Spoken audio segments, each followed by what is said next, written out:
Magandang gabi, mga ka-UAAP fanatic ko dyan. So palapit na tayo sa Final Four ng UAAP Season 87 Basketball, no?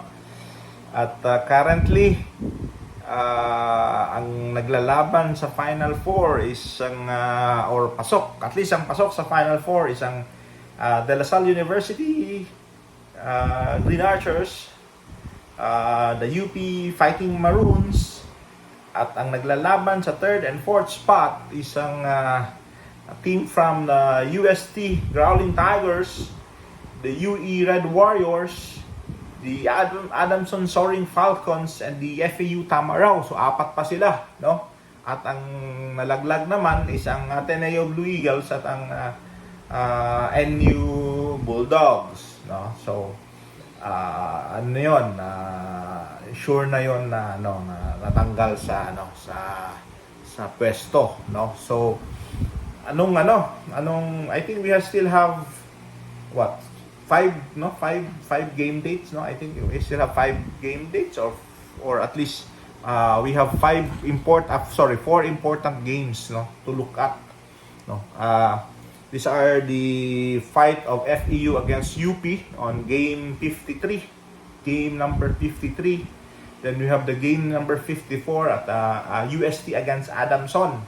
At game 55, UE against UP. And I think game 56 is the Ateneo against Adamson, no? So yun yung inaabangan na mga laro, kasi yung laro na yon magkakaroon ng implication sa Final Four, especially sa top sa number 3 and number 4, kasi currently pasok na yung yung De La Salle University at ang University of the Philippines, pasok na sila sa Final Four. So sure na yon, sure win na, sure Final Four slot na sila. Ang pinag-aagawan na lang ngayon is ang number 3 and number 4 spot. So what's the scenario? Anong scenario, no? Anong pwedeng mangyari? Sa game 53, sa game number 53, I think that is tomorrow, no? I think that's tomorrow, November 16, no? So, if UP wins tomorrow, no? If UP wins tomorrow, then tanggal na ang FEU. Wala na, no? Okay, wala na 'yon. Ang FEU yung may slimmest chance, no, of pumasok, kasi pag na talo sila tomorrow, wala na, eliminated na sila. On game number 54, yung laban ng UST against Adamson, if UST wins, UST secures the third spot. Okay? Just look at it, no? If UST wins, UST secures the third spot. So papasok na si UST. So fourth spot na lang yung pag-aagawan. At sinong mag-aagaw doon? Adamson and UE. Kasi si FEU, pag natalo siya tomorrow, tanggal na siya, di ba? Okay. Sa game 55, no, sa game number 55, yung laban ng UE and UP, crucial yon sa UE. Kasi si UP, pasok na siya, no? So crucial yon sa UE. Kasi pag natalo si UE, then tanggal siya, no? Okay? If UE wins, no, if UE wins against UP on game number 55, UE secures the Final Four slot. Di ba? Siya na yung Final Four. So, meaning, si UST number 3, si UE number 4, at tanggal na si Adamson. Regardless of Adamson winning over Ateneo on game number 56. So, ang crucial na laro is ang game 54 and 55. Even though, pag nanalo si FEU against UP, may slim chance pa siya. Pero, ang determining factor kasi is yung game 54 and 55, in which if UST wins against Adamson, UST will become the number 3 spot. And game 55, if UE wins against UP, UE becomes F4, meaning secures the final 4 slot. So you have now a complete lineup at matatanggal na si FEU at matatanggal na si Adamson. So the complete final 4 would be De La Salle, UP, then UST, then Adamson. Now, it becomes more complicated when UE loses to UP on game number 55. Okay? Game number 54, if Adamson wins against UST, then game 55, UE loses to UP. So, wala pang 3 and 4. Wala pang 3 and 4. Buhay pa lahat.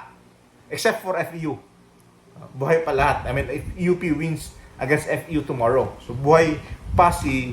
I will restructure it. Okay, game 53, FEU against UP. If FEU loses, FEU is out, eliminated. Now, for game 54, UST wins, UST secures third spot. Okay?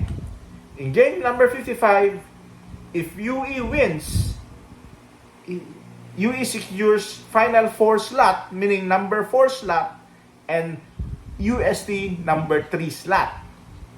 Now, if UST loses to Adamson on game 54 and UE lost to UP in game 55, that makes the game number 56 more interesting because Adamson needs to win it against Ateneo. Ateneo is already out, but game number 56 will be more complicated because buhay pa ang Adamson, buhay pa si UE, University of the East, and buhay pa si UST. So, tatlong maglalaban para sa 2 slots.